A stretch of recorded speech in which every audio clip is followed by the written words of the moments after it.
Bien,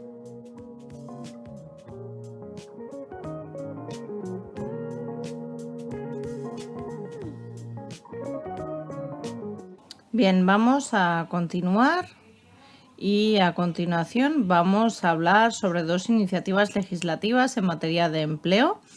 Nos van a hacer una breve presentación, en primer lugar, del proyecto de ley estatal de empleo y, en segundo lugar, sobre el anteproyecto de ley vasca de empleo.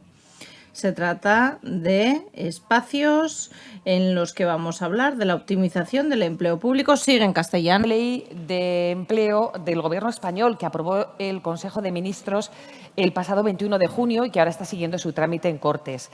La norma forma parte de una reforma estructural del mercado de trabajo. Es una norma transversal que persigue responder a las necesidades del mercado laboral y combatir sus debilidades estructurales, algunas de las que han salido aquí, como el desempleo o el paro juvenil, pero que también mejora la formación y la cualificación de todos los asalariados.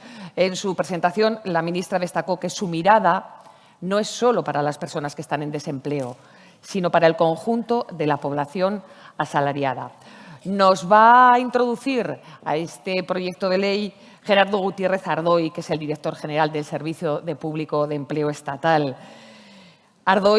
Gutiérrez Ardoy es licenciado en Derecho y experto en empleo, relaciones laborales, diálogo social y seguridad social. Cuenta con un máster en liderazgo y gestión de políticas públicas. Ha desempeñado diversos puestos en el Sistema Nacional de Empleo. Por ejemplo, ha sido director de empleo en el Servicio Público de Empleo de Castilla-La Mancha. Gerardo, cuando quiera, gracias por su presencia en este congreso.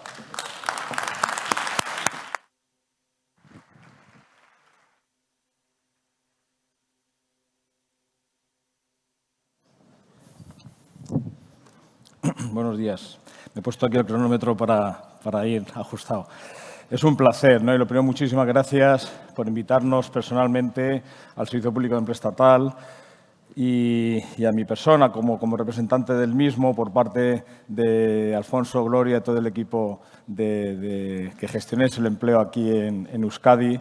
Es un placer ver además a representantes, directores generales, directoras también de los servicios públicos de empleo de otras comunidades autónomas, a compañeros del Servicio Público de Empleo Estatal aquí también y, en general, pues a personas que nos interesa saber qué estamos haciendo, ¿no?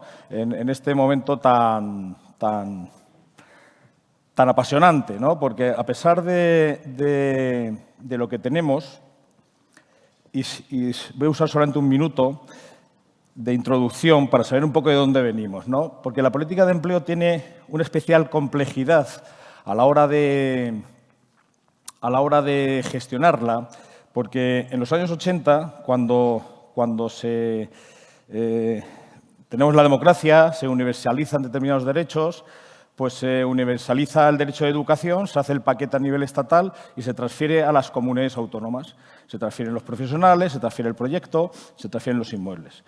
Cuando se constituye la sanidad a nivel como derecho universal, pues luego se transfiere con profesionales sanitarios, con los inmuebles y demás, ¿no? En la política de empleo ahí nacimos en la transferencia con menos soltura, por decirlo así. Realmente, en la política de empleo, la Ley Básica de Empleo del año 80 pues era muy escasa. Se desarrollaron durante los años 80 y 90 servicios y programas de forma bastante desorganizada, y lo que se transfiere a las comunidades autónomas durante la década de los 90 y hasta el 2003, que fue el grueso de las transferencias de empleo, pues lo que se transfiere a las comunidades autónomas son servicios y programas. Y casi ningún personal cualificado. Casi ningún personal cualificado. Siempre pongo el ejemplo, en Castilla-La Mancha, que es donde yo estaba, 5 orientadores para toda la comunidad autónoma, ¿no? Claro, esto nos ha hecho que dentro del Sistema Nacional de Empleo, que se establece fundamentalmente en la ley del año 2003, que tengamos que ir aprendiendo, colaborando y cooperando y transformando la política de empleo de la mejor manera posible para ofrecer el servicio que indudablemente queremos.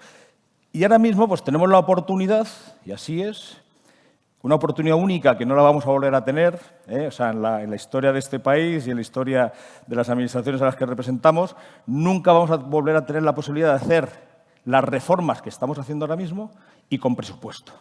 y con presupuesto. Eso es casi mágico y es una oportunidad estupenda que, como el otro día decía el presidente de Extremadura, como no aprovechamos la oportunidad es para que alguien llegue y nos mate, aunque sea civilmente, ¿verdad? Porque no vamos a tener otra oportunidad. Son 102 reformas las que vienen de la mano del plan de recuperación y 120 y tantas inversiones. Entre las reformas, muy importante, la de las políticas activas de empleo. Y de eso es en lo que nos vamos a centrar fundamentalmente. En este momento, sabéis que se está tramitando en el Congreso la ley de empleo, el proyecto de ley de empleo. Hoy nos han mandado el número de enmiendas que ha tenido. Debe ser una ley muy esperada porque tiene más de 300 enmiendas y tenemos unos días para contestarlas, porque una de las ventajas que tenemos con el plan de recuperación es que, como tenemos unos hitos acordados con la Comisión, pues sabemos que tenemos que cumplir y antes del 1 de enero esa ley tiene que ser aprobada. Con lo que va a ser aprobado, yo estoy tranquilo, aun sabiendo que tenemos unas 300 enmiendas a la norma, esta importante norma que en su tramitación, en su larga tramitación también, se apoya fundamentalmente en la estrategia de apoyo activo al empleo, que en su día también consensuamos para el año 21 al 24 entre todas las comunidades autónomas, en el Sistema Nacional de Empleo, donde están representados los 17 servicios públicos de empleo y servicio público de empleo estatal, nos llevamos bien, hay buen rollo, ayudamos desde nuestro granito de arena a integrar bien territorialmente el país, es muy importante ponerlos en valor. Esa estrategia salió con el apoyo unánime de las 17 comunidades autónomas, 17 servicios de empleo, sirvió de base para arrancar con este borrador, ¿no? Que en este momento, como decimos, tiene que estar aprobado antes del 1 de enero porque es el compromiso que tenemos. No es una ley que vayamos a vender al peso, porque yo puedo decir, bueno, es que tiene 2/3 partes más de contenido que la ley que derogamos y eso puede ser importante, pero lo fundamental es el contenido que tiene. Porque en el 2003 hablaba, la ley que ahora derogamos es fundamentalmente una ley de gobernanza que intenta hacer lo que puede, crear el Sistema Nacional de Empleo, pero poco más. En esta norma incorporamos los conceptos de la política de empleo que queremos hacer con la política de empleo realmente. Y es el doble de articulado y, como decimos, 2/3 partes más de contenido porque nos interesa que a nivel normativo queden las cosas claras. Empieza la norma con conceptos. El artículo 2 y 3 intenta establecer determinados conceptos para que todos sepamos de qué estamos hablando. Porque la política de empleo es de esas políticas que, con muy poco rigor, en muchas ocasiones, incluso por órganos que nos han evaluado, se hace algunas veces con poco rigor porque no partimos de los mismos conceptos. Lo primero que hemos dicho es, oye, vamos a ver qué es una colocación adecuada, qué es muy importante un acuerdo de actividad y no un compromiso de actividad. Y con eso reforzamos lo que ha quedado de la última pregunta de las interesantes ponencias anteriores, ¿no? Cuando se decía, ¿dónde van a estar las obligaciones de las dos partes que están, que están dialogando cuando una persona vaya a pedir su derecho subjetivo aquí en el país, aquí en Euskadi, o su servicio garantizado, que decimos en la norma estatal, y el servicio público de empleo? Pues habrá un documento donde habrá un acuerdo de dos partes, en donde verá el servicio de empleo lo que realmente puede ofrecer y el ciudadano, la ciudadana, tendrá que comprometerse también. Pasamos el concepto de compromiso de actividad, que era ese regulado fundamentalmente en la Ley General de la Seguridad Social, cuyo fin era más coercitivo que ligado a política activa de empleo, y lo transformamos en acuerdo de actividad. Eso es un cambio fundamental. Es un cambio fundamental porque es el que va a sentar ese acuerdo, ese documento de raíz en el que se van a establecer esos derechos y deberes de los que hablábamos. Muy importante. Entre las novedades que también tenemos en la norma, está ligado a toda la transformación digital que vamos a hacer en este momento, ¿no? Porque, como os he comentado, si al tiempo de poder hacer reformas podemos ligarlo a la inversión en la transformación digital de los servicios de empleo, pues cumplimos dos objetivos en una, ¿no? Vamos a transformar el servicio, el SISPE, ¿no? Para que no sea solamente un sistema que ha funcionado bien, porque en el ámbito de la Administración General del Estado, salvo Hacienda, no hay ningún sistema informático que esté interconectado en todo el país. Alguien se inscribe en La Coruña por la mañana y en el mismo instante en Almería le salen sus datos. Eso es importante. Eso no ocurre, ya digo, salvo en Hacienda, ¿no? Pero ese sistema lo vamos a mejorar para que nos sirva también para incorporar datos, para medirnos, para poder extraer y poder trabajar por aquella importancia de los datos que, como comentaba el ponente inicial, es el que nos permite incorporar la sangre al sistema económico. Se crea la Agencia Estatal de Empleo. Eso es importante, ¿no? Ya son muchos años los que estaba en el tintero esa posibilidad de crear la agencia. La agencia, fundamentalmente, y para resumir, lo que va a permitir es tener mayor flexibilidad en la gestión, desde el punto de vista de la gestión presupuestaria como de la gestión de los recursos humanos. Mucha más flexibilidad. Tenemos que ser una administración mucho más ágil para tomar decisiones de forma más ágil, sin pasar por toda la burocracia que a día de hoy aún mantienen las administraciones. Refuerzo de la dimensión local de empleo. Claro, es que las políticas activas de empleo muchas veces el bisturí quien se lo hace es en el ámbito local. Y sabemos que, siendo las competencias de las comunidades autónomas, lo que reforzamos son sistemas de financiación y sistemas jurídicos de acuerdo, fundamentalmente, por ejemplo, los contratos programas, que ya existen, pero los ponemos, ¿no? Lo mencionamos, ya sabemos que las palabras son el germen de las ideas, ¿no? Y decimos, ojo, lo importante es que con aquellas entidades que sabemos que gestionan o pueden gestionar bien políticas activas de empleo no tengan que estar concurriendo a convocatorias en igualdad de condiciones que cualquier otra entidad.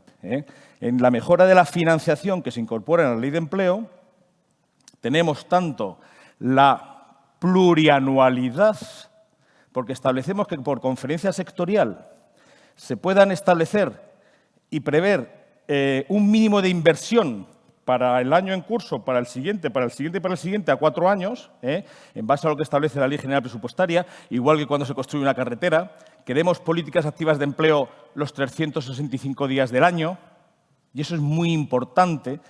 Conocemos a nuestras intervenciones y le vamos a decir, mira, hay un acuerdo de conferencia sectorial que me dice que tengo la seguridad de que el año que viene voy a tener al menos un 70% del presupuesto de este año, al siguiente un 60% y un 50% y un 50%. Con eso solo nos permite el 1 de enero, si no el 1 de enero, el 2 de enero, seguir sacando convocatorias y seguir gestionando prestaciones y seguir gestionando políticas activas de empleo.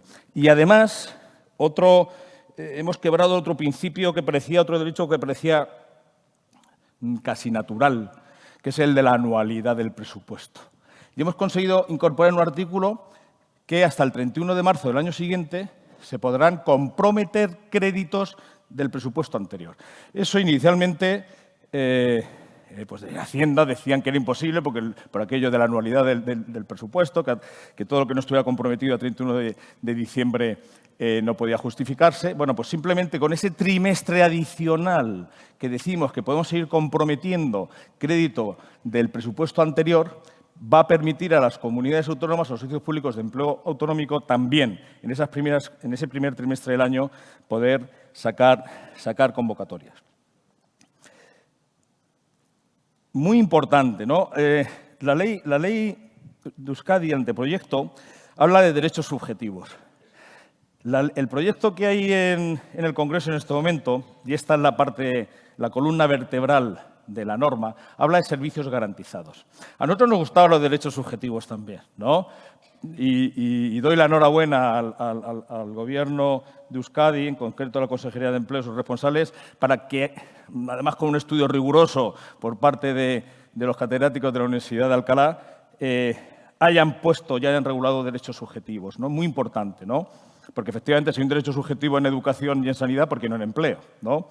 Nosotros le llamamos servicios garantizados y yo lo que espero es que algún ciudadano en un momento dado, si ese servicio en algún ámbito no se le no se le ofrece pues que llegue a un juzgado y algún juez diga, ojo, el servicio garantizado realmente se parece mucho al derecho subjetivo con el que a esta persona hay que ofrecerle el servicio garantizado. Y hemos hecho una cosa más, porque hay 10 servicios garantizados a las personas demandantes de empleo activas u ocupadas, porque cada vez más personas activas van a necesitar orientación, como 6 servicios garantizados a las pequeñas y medianas empresas, que es la pata más coja que hasta ahora teníamos en la atención por parte de los servicios públicos de empleo.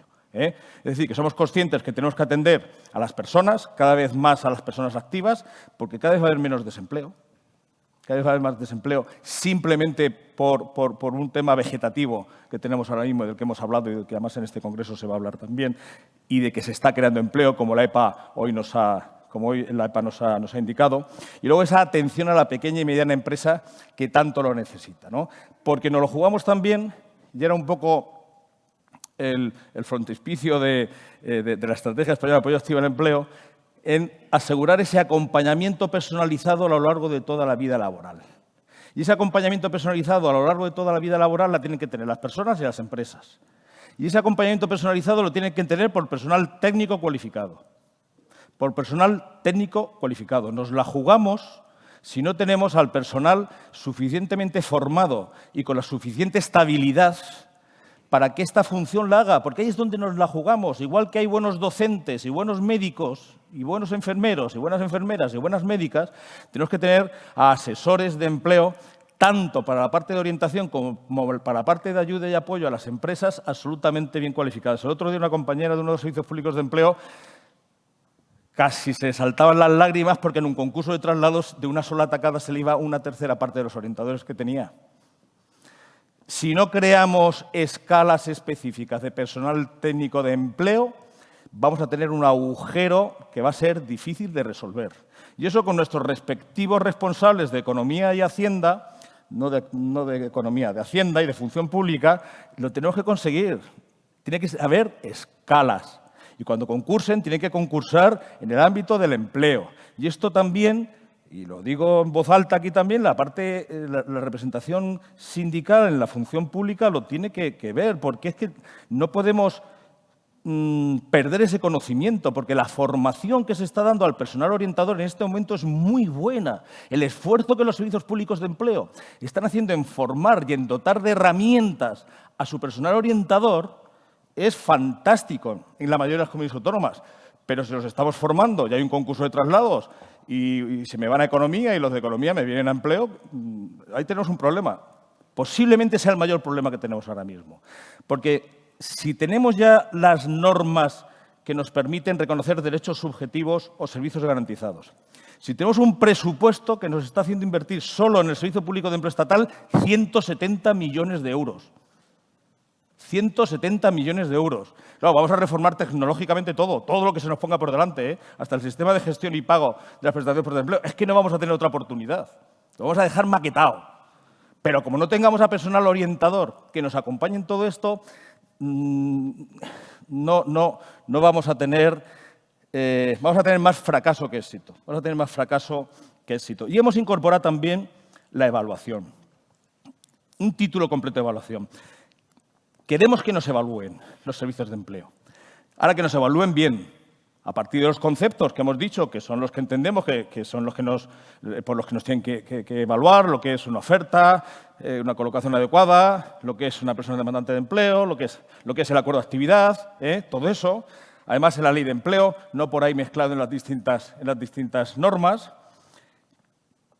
A partir de un sistema de indicadores en donde además podamos comparar en tiempo real pues, al grupo de personas a las que no se les ha dado el mismo servicio con las que sí que se les ha dado, que a las que se les ha dado pues les va mejor, como nos acaba de decir, por ejemplo, la OCDE en la evaluación de una herramienta tecnológica de apoyo a la orientación que la hemos creado dentro del Sistema Nacional de Empleo y que está dando muy buenos resultados, por ejemplo, o un lector de ofertas al que le hemos incorporado la inteligencia artificial también, ¿no? O el 2 de noviembre vamos a Logroño a inaugurar el Centro de Orientación, Emprendimiento y Orientación y con realidad virtual van a incorporar el acompañamiento personalizado, con lo que, bueno, la batería de mejoras es indudable, ¿no?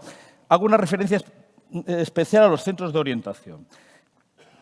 Una de las inversiones que hemos traído, que hemos desarrollado a partir del presupuesto del Plan de Recuperación es la construcción física de 17 centros de orientación en cada comunidad autónoma, más Ceuta y Melilla, que por cierto los hemos metido también en el mapa de las políticas activas de empleo, más uno estatal. Esos centros de orientación, que además no lo hemos tomado con muchísimo rigor y seriedad, va a ser el lugar de encuentro físico y virtual de toda la red de orientación laboral del país. Por fin vamos a poder saber no solamente los orientadores y orientadoras que tenemos en el Sistema Nacional de Empleo, sino todas las personas que están trabajando desde el punto de vista técnico en la red de empleo de este país, que es multitudinaria. Hay entidades del tercer sector que están haciendo trabajo con bisturí a nivel de orientación desde hace más de 25 años. Hay más de una treintena, y por aquí está Jaime López Josío, y que luego va a hablar. Hay más de 100 localidades que hacen un trabajo en políticas activas de empleo desde hace muchos años que tenemos que incorporar también. Y además conocer las buenas prácticas y que sea un repositorio, como decimos, físico y virtual de lo que se está haciendo y mejorando y emprendiendo en temas de orientación. Es de esas inversiones que cuando se acaben los fondos, que los fondos se van a acabar, fondos que, por cierto, se están ejecutando bien y por eso los desembolsos están llegando, pero es de esas inversiones que cuando se acaben los fondos, los COEs van a mantenerse. Y otra inversión muy potente de todas las que estamos haciendo, y también quiero hacer una pequeña referencia, es la de la incorporación de la transversalidad de género a las políticas activas de empleo. Decía Miquel al principio, nos la jugamos con la incorporación de las mujeres al mercado de trabajo, indudablemente. Pero con los instrumentos que tenemos ahora mismo no sabemos si los servicios y programas, más allá de saber cuántos hombres y mujeres lo han hecho, si están o no colaborando, cooperando para que la incorporación a la mujer sea buena o no lo sea buena, o sea efectiva o no sea efectiva, o sea óptimo o no lo sea, ¿vale? Bueno, pues tenemos un plan en el que, por un lado, vamos a tener un protocolo para desarrollar esa perspectiva de género en todos los servicios y programas y una herramienta tecnológica para poderlo medir. Y eso, el periodo de ejecución, pues es hasta diciembre del año 2023. O sea que tenemos la seguridad que en diciembre del 2023 tendremos esta herramienta que, como decimos, serán también de las que se van a quedar. Por ir terminando muy rápidamente, hacer especialmente hincapié en que los servicios públicos de empleo nos han de medir fundamentalmente por la mejora de la empleabilidad. No creamos empleo, el empleo lo crea pues, el desarrollo industrial, la actividad económica, pero nosotros queremos que nos valoren y evalúen por la mejora de la empleabilidad. Por cierto, que también la definimos en la Ley de Empleo. Está perfectamente definida. Es un concepto fundamentalmente ligado a un concepto que la OIT viene definiendo. Y tenemos que ser capaces también de tener los instrumentos para colaborar en la detección de las necesidades formativas que antes se decía. Claro, si es que estamos en eso, es lo que decía en el inicio de 100 años de soledad, ¿no? García Márquez. El mundo era tan reciente que muchas cosas no tenían nombre y había que señalarlas con el nombre, había que señalarlas con el dedo para nombrarlas. Es que tenemos ocupaciones ahora mismo que no existen, y que cuando nos las define o nos las pide un empresario no sabemos muy bien qué nos está pidiendo.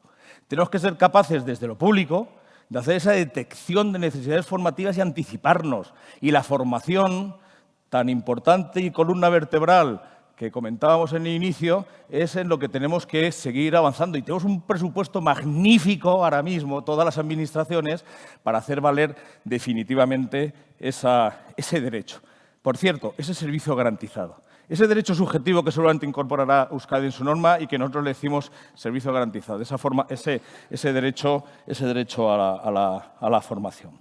Yo con esto acabaría y seguramente a partir de aquí pues tenemos alguna cosa que preguntar. Yo estoy aquí 22 minutos aquí arriba. Muchas gracias.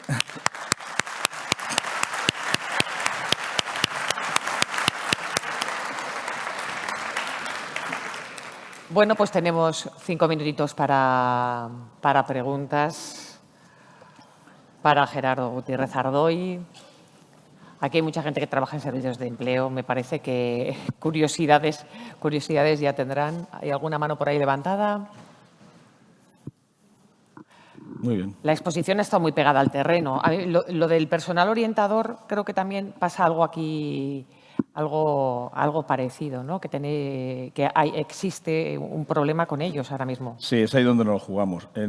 Hay que montar, o sea, indudablemente pasa por crear las escalas de personal orientador en las comunidades autónomas. No tenemos otra posibilidad.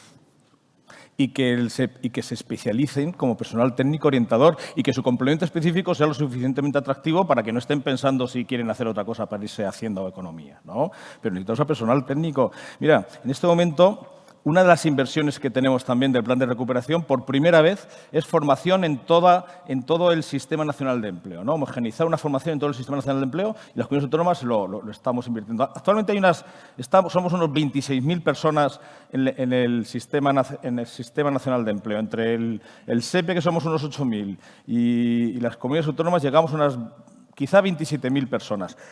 Por cierto, en Francia son 54.000 y tienen 2 millones de parados. Pero bueno, eso no lo vamos a recordar. Pero lo que no podemos hacer es estar rotando al personal orientador. Eso que me dijo una compañera de un servicio de empleo hace 2 días, que de los 250 orientadores, 87 se habían ido al último concurso, hemos destrozado las labores y los avances que se pudieran haber estado haciendo. Eso no puede ser. Sí. ¿Alguna pregunta? Le acercamos el micrófono.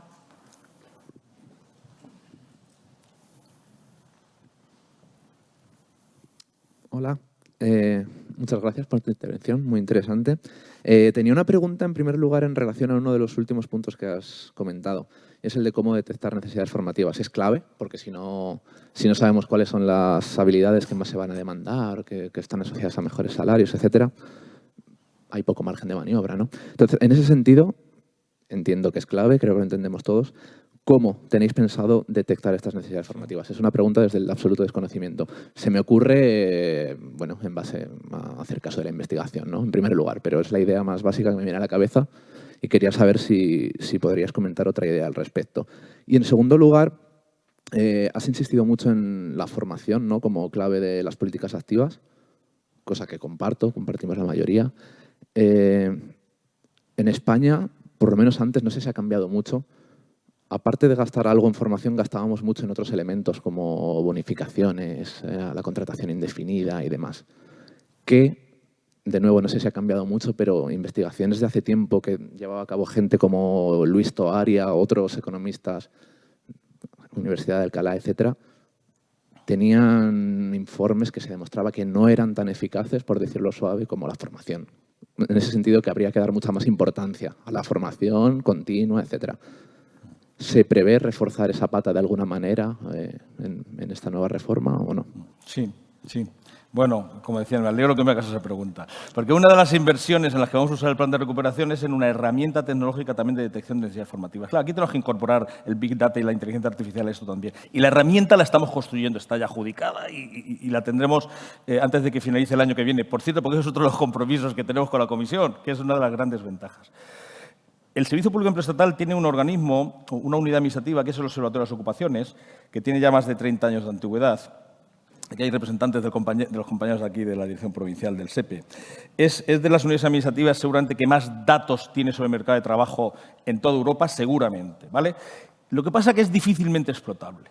Bueno, pues hemos aprovechado el presupuesto del plan de recuperación para incorporar herramientas para que cuando le pidamos colaboración a la Universidad de Alcalá, que muchas veces se lo hemos pedido también en convenios, si nos tengan que hacer algún tipo de estudios, la extracción de esa información sea muy sencilla. Y luego el contacto de luego con las empresas. Un ejemplo rápido, porque sé que vamos mal de tiempo. Al final, en diciembre del año pasado, vinieron los representantes de las empresas de las CPD, de los centros de procesamiento de datos, ¿no? Que dijeron, vienen las empresas los empresarios de la nube, y digo, nos van a hablar de algo muy abstracto. Y resulta que nos hablaron de una cosa que es mucho más fiable a nivel de seguridad que cualquier banco, porque son estructuras de hormigón en donde para acceder la seguridad es abismal, ¿no? Es abismal. Y en estos centros de procesamiento de datos, que es donde ya tenemos todos nuestros datos, y Netflix en un armario así tiene todos sus datos, y en otro centro parecido pero en un país distinto tiene lo mismo, nos dijeron, hay 3 perfiles profesionales que no encontramos. Fíjate lo que nos dijeron.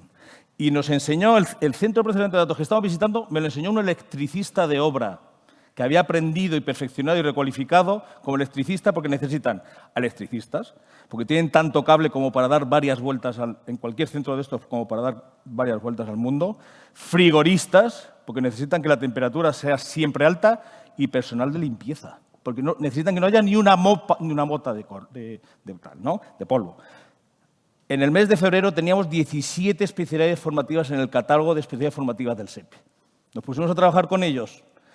Y estas, más otras relacionadas con el desarrollo tecnológico también, ya están en el catálogo de especialidades formativas. Ahí es donde sabemos que nos la jugamos y esa es la respuesta que tenemos que dar. Bueno, pues este es, en líneas muy básicas, tiene que ser muy breve, muy breve, porque nos estamos yendo de tiempo, pero bueno, ya que alguien ha levantado la mano.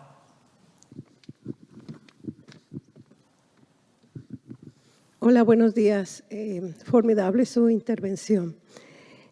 Bueno, la verdad, tengo una duda porque en estas iniciativas legislativas en materia de empleo, me imagino que será una ley orgánica, o no lo sé. Y otra de mis dudas es que si en esta iniciativa se va a tener en cuenta la particularidad que tienen las personas inmigrantes por sus características de procedencia, por sus características de desconocimiento del idioma y otras más. Gracias. Bien. Muy rápidamente. Es una ley ordinaria porque no está entre los derechos fundamentales del título preliminar de la Constitución. Entonces, se desarrolla por ley ordinaria, que es lo que tendremos antes del 31 de diciembre. El hecho de que no sea una ley orgánica no significa que tenga menos protección que otros derechos. Lo único es que no está en el título correspondiente. Y aquí tenemos 2 constitucionalistas que nos lo podrían recordar además. Pero estará en una ley ordinaria y es la primera vez que el concepto de servicio garantizado se sube a una ley ordinaria. Y determinados conceptos no los llevamos a los reglamentos, sino que los llevamos a la ley. Muy importante. Y respecto al personal extranjero, sabemos que no lo jugamos. La IREF, cuando hizo el informe de pensiones, dicen que en este país de aquí al 2050 tienen que entrar unos 250.000 personas inmigrantes para que podamos seguir respondiendo. Ojo, o sea, que son absolutamente necesarios. Son necesarios y yo diría, desde mi punto de vista humano, porque si alguien viene huyendo de la pobreza, pues indudablemente pues hay que dar acogida, pero para los que solamente ven los números desde el punto de vista mercantilista también, porque si no el sistema económico, el sistema productivo se va a bloquear, ¿no? En la última reforma del reglamento, del reglamento de extranjería, creo que va en la buena dirección. Y hay una herramienta fundamental, que es el arraigo por formación. Desde el año 2005, en este país, que se regularizaron a 700.000 personas extranjeras inmigrantes en aquel momento con el gobierno de Zapatero, no teníamos una herramienta tan potente como el arraigo de formación para regularizar a personas inmigrantes de este país con 2 años de residencia. Creo que por ahí van los tiros. Yo creo que es una buena, aparte de abrir el catálogo de ocupaciones de difícil cobertura, en el que también estamos ahora mismo negociando, pero yo personalmente me quedo con el arraigo de formación, que busca esa formación, esa cualificación que nos está pidiendo el mercado para ocupar esas vacantes, que no son tantas como nos dicen, eso sería otra cuestión para hablar, pero ahí es donde tenemos que dar una respuesta importante. Y los inmigrantes, y como colectivos desfavorecidos en la ley de empleo, Gerardo, no se recogen a los inmigrantes, pero dentro de cualquiera de los conceptos de colectivo desfavorecido que tenemos, si cualquier persona inmigrante que venga está dentro, pues con baja formación, con discapacidad o demás, será tratado además como colectivo especialmente desfavorecido para apoyarlo. Tengo que dejarlo aquí. Le agradezco mucho a Gerardo Gutiérrez Ardoy que haya estado aquí con nosotros y su exposición.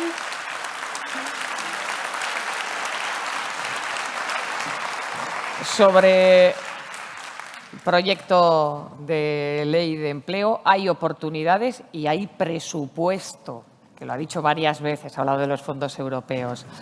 Beno, jarraian, Eusko Jarraian. Bueno, a continuación vamos a hablar sobre el anteproyecto de ley que está llevando a cabo el Gobierno vasco. Con la que el Gobierno pretende vertebrar todo el entramado institucional y mejorar el sistema y los servicios de empleo es el anteproyecto de ley vasca de empleo. Ya saben que está aquí porque ha tomado la palabra antes. Para adelantarnos intenciones está el viceconsejero de Empleo e Inclusión, Alfonso Gurpegui Ruiz. Es la primera vez en 43 años que acaba de cumplir el Estatuto de Gernika que se plantea una ley de empleo en Euskadi. Eso también yo creo que merece una palabra. Déjame que diga 2 líneas, porque si presento a todos los que hablan, también quiero presentar al viceconsejero, porque también tiene su pequeño currículum. 2 líneas. Formazioz, hezkuntza zientzietan. De formación, es licenciado en educación. El señor Gurpegui tiene mucha experiencia en el ámbito social y conoce el sistema desde el fondo, desde básicamente. Y también comenzó a trabajar como técnico en la Agencia de Empleo y Desarrollo de Guipúzcoa y también llegó, hasta llegar a ser viceconsejero. Gurpegui, ahora sí, tiene usted la palabra.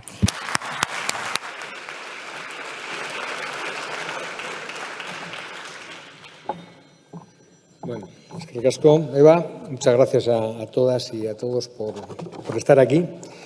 Y bueno, pues a mí me toca en 15 minutos más o menos resumir lo que hemos intentado expresar en la Ley de Empleo vasca, que, como decía Eva, es la primera que previsiblemente verá la luz, pero no ha sido la primera vez que se ha intentado. Concretamente es la 4ª vez que se ha intentado. Esperemos que en esta ocasión de verdad vea la luz. Bien, voy a hablar en castellano y voy a mantener una proyección en euskera por equilibrar también la presencia del euskera.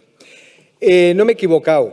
Esta transparencia hace referencia a precisamente la intervención que el año pasado, en el anterior congreso, en el 4º Congreso de Empleo, hacía en Vitoria-Gasteiz, y en el que presentábamos las conclusiones de un proceso participativo, un proceso de diagnóstico participativo que realizamos durante el último trimestre del año pasado, del año 2021, ya me pierdo con los años, y bueno, lo traía aquí precisamente para expresar que de aquel trabajo en el que participasteis, muchas de las que estáis aquí, muchas entidades, muchas personas, físicas, instituciones, agentes sociales, de aquel diagnóstico sirvió como base para la elaboración, para iniciar la elaboración de la Ley de Empleo. Es decir, partíamos de un diagnóstico compartido, de un diagnóstico que hacía referencia a varias cosas. Una de ellas era la necesaria coordinación de los agentes. Euskadi fue como sabemos todas, fue la última comunidad en recibir las competencias de empleo.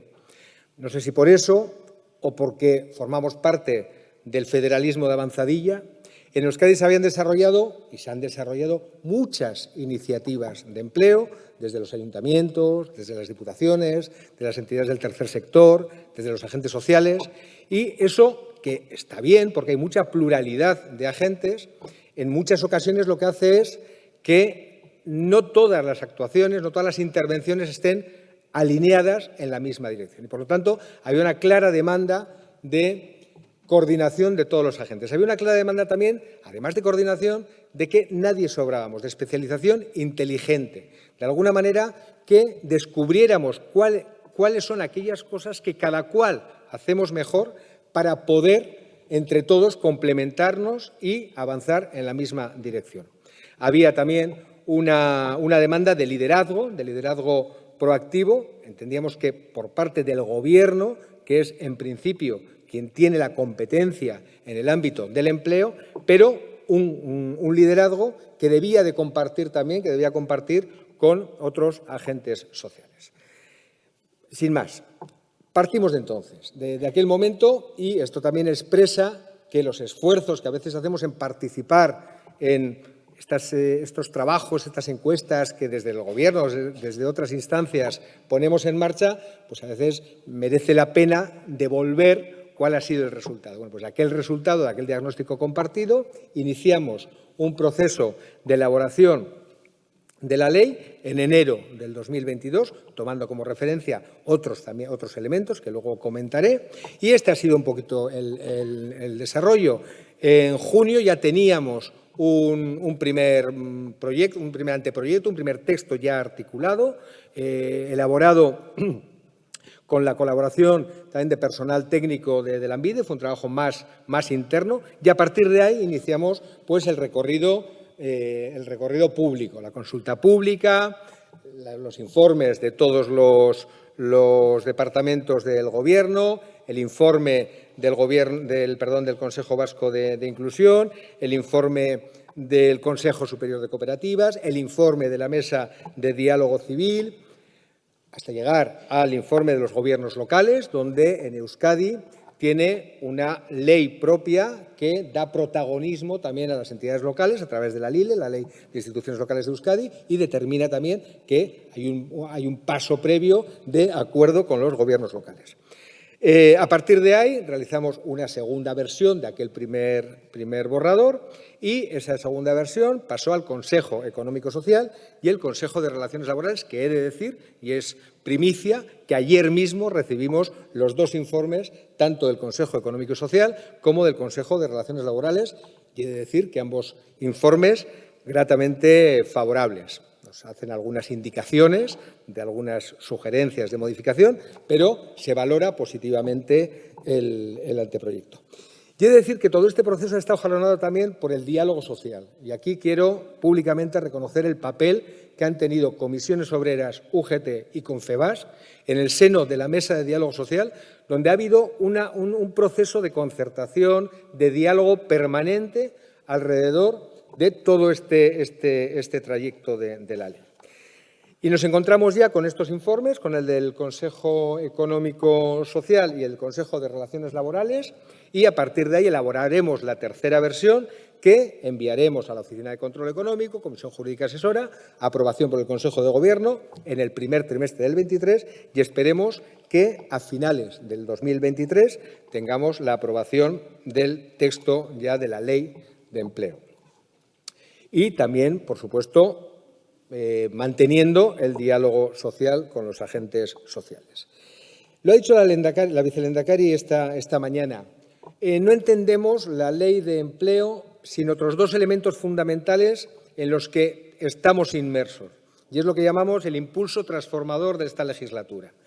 La Ley de Empleo está relacionada básicamente con la Ley de Garantía de Ingresos, porque, como también se ha dicho esta mañana, somos el único servicio de empleo que gestiona las rentas mínimas y ahora gestionamos la renta de garantía de ingresos y el ingreso mínimo vital.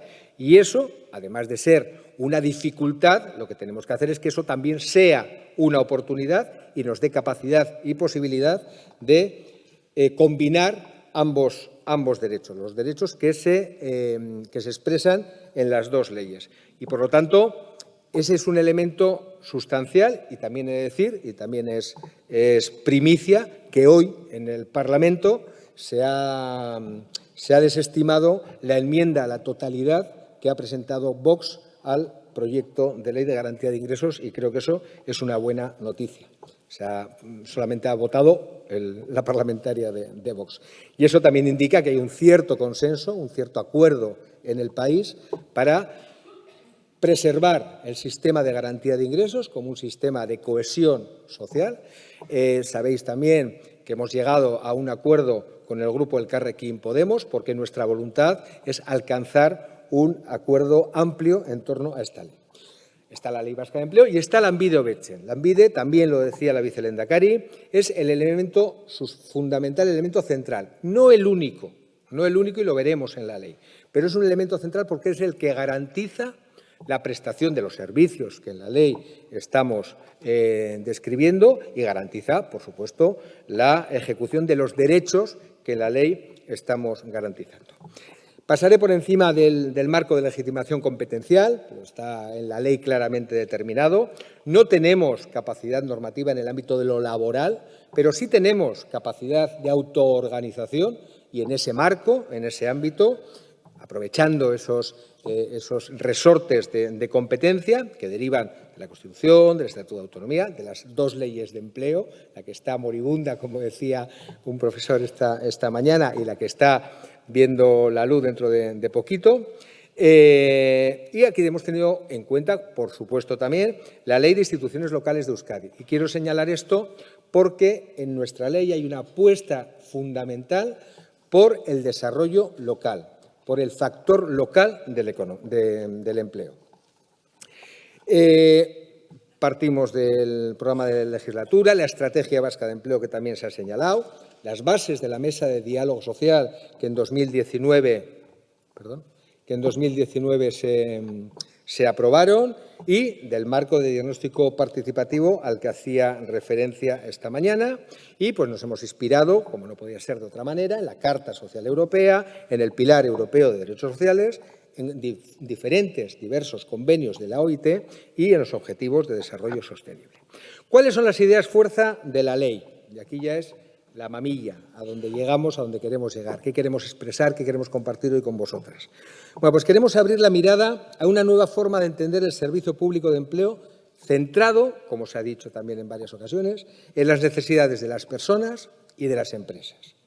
Es verdad que esta idea no es nueva. Yo llevo en esto del empleo desde el año 85, ya soy un poco viejo, y permanentemente hemos oído todos los intentos de reforma del INEN, en aquel momento del SEPE o de cualquier otro intento que ha habido por modernizar los servicios públicos de empleo, hablaban de esto, de centrar la mirada en las necesidades de las personas, de personalizar la atención.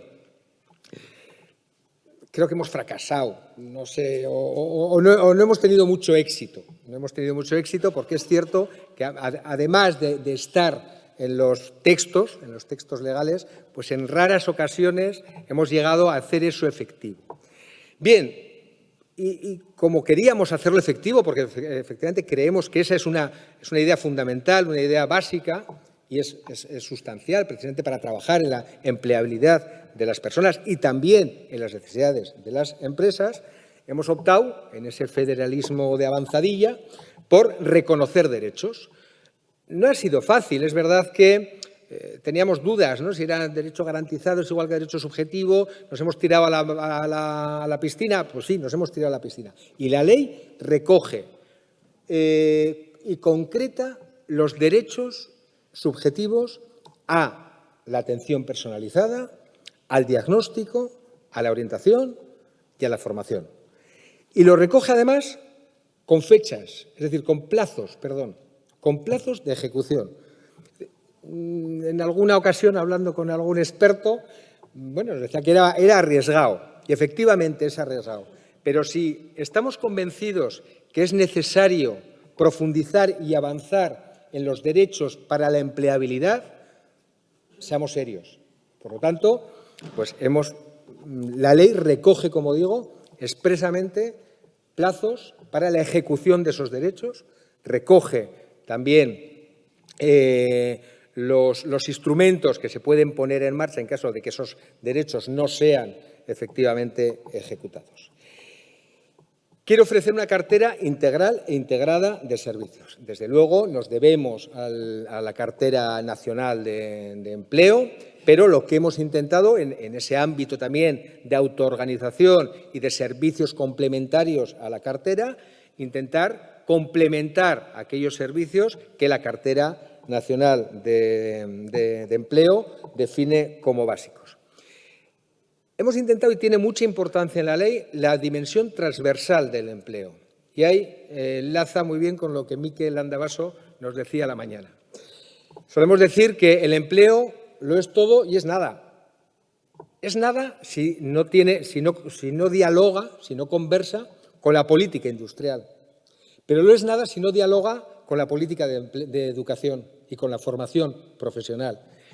Y no es nada si no dialoga también con los servicios sociales. Porque también hay muchos elementos, en algunas ocasiones, que imposibilitan el acceso al empleo, igual por la empleabilidad, igual por la formación, pero hay otros problemas que también debemos de resolver. Por ejemplo, cuando hay una situación de infravivienda.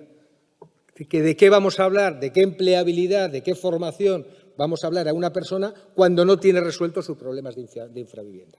Por lo tanto, esa mirada transversal, como digo, del ámbito económico de la competitividad, de la industria, como lo denominemos, en cualquier caso, del desarrollo económico, la educación, la formación profesional, más.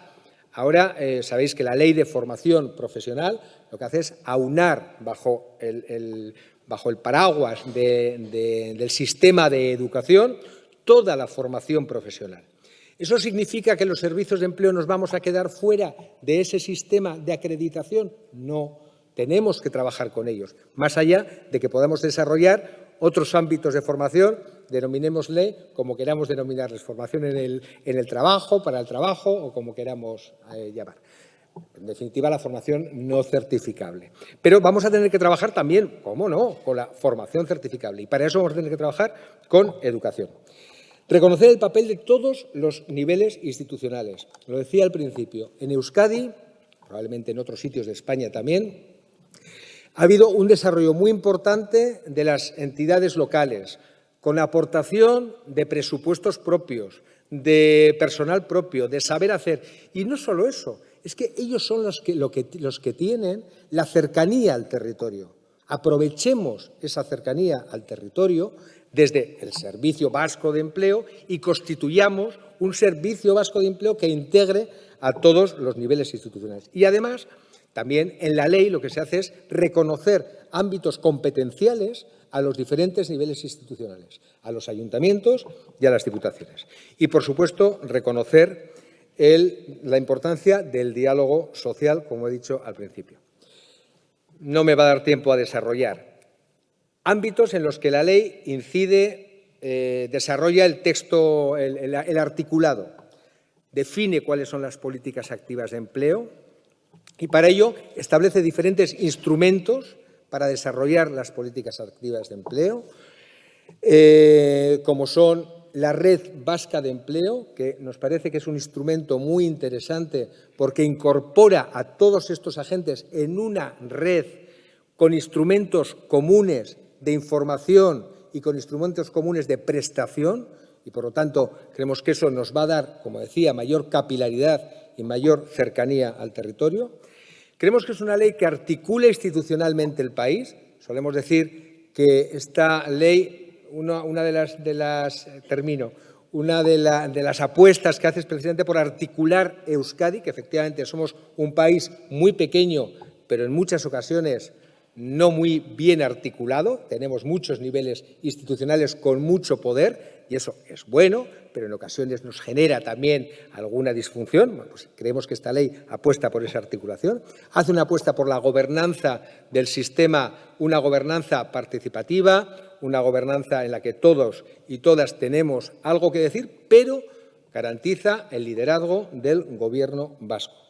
Garantiza la participación de todos los agentes, se está creando también ya, y la ley lo prevé, un foro de empleo más amplio para la participación de todos los agentes, apuesta por la transformación de Lanbide. Nosotros no tenemos la capacidad ni la posibilidad de hacer una agencia de empleo, no está en nuestra normativa, pero la apuesta que hace la ley es por un ente público de derecho privado. Y tiene mucho que ver también con algunas de las cosas que nos comentaba Gerardo de la retención del talento. Y apuesta por la innovación y la evaluación. Crea un órgano de evaluación independiente de las políticas públicas porque efectivamente compartimos, como decía Gerardo, la necesidad de evaluar rigurosamente todas las políticas públicas y, cómo no, la del empleo, una de ellas. Muchas gracias. Se me han quedado muchas cosas en el tintero. A vuestra disposición para lo que consideréis.